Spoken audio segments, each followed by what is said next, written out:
So another quick note on the previous two videos. I gave you a function looking up like this. So this is our made up function here, and we're going to call it f of x. Now, in the previous two videos, I said that if the limit of f of x here as x tends to 6, so as x tends to 6, so 6 is here, as x tends to 6 from the left hand side, it would tend towards 4, and then from the right hand side, it also heads towards a 4. So I said that even though there's a gap in between, we can still say that the limit is 4. Now, for the time being, just accept that even though there's a gap, you can still have a limit. But in reality, that's not the case, because we could give a silly scenario where you have something like this, a function here. Let's say this is g of x, and then from the right hand side is here. And then here, the gap is so big here. Can you really say that the limit is 2? So at what point can the gap? How big can the gap be before you can say that the limit exists? Well, here, just for the time being, just accept that even though there's a gap, you can still have a limit.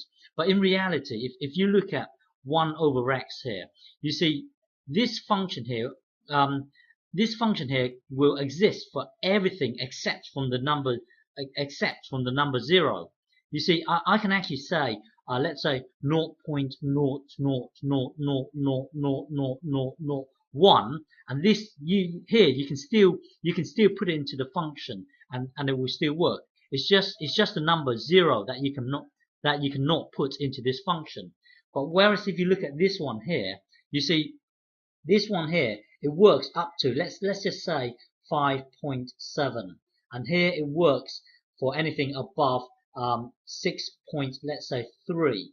Okay, but when you come to fully understand limits, you will need to get to the point where, I don't know, it should work for 5.99999999999.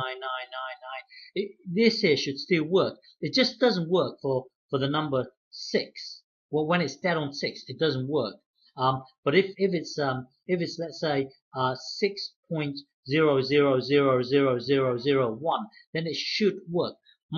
The whole point of this video is that for the time being, just accept that even though there's a gap in between, a limit can still exist. But in the future, I will demand that the limit only exists when you have something like this, meaning that okay, it breaks down dead on 6, but you can have 5.9999999 or 6.00001. In the future, I would demand this case. But for the time being, just accept that yes, even though there's a gap in between, the limit, for the time being, the limit exists. Okay, for the time being. Okay.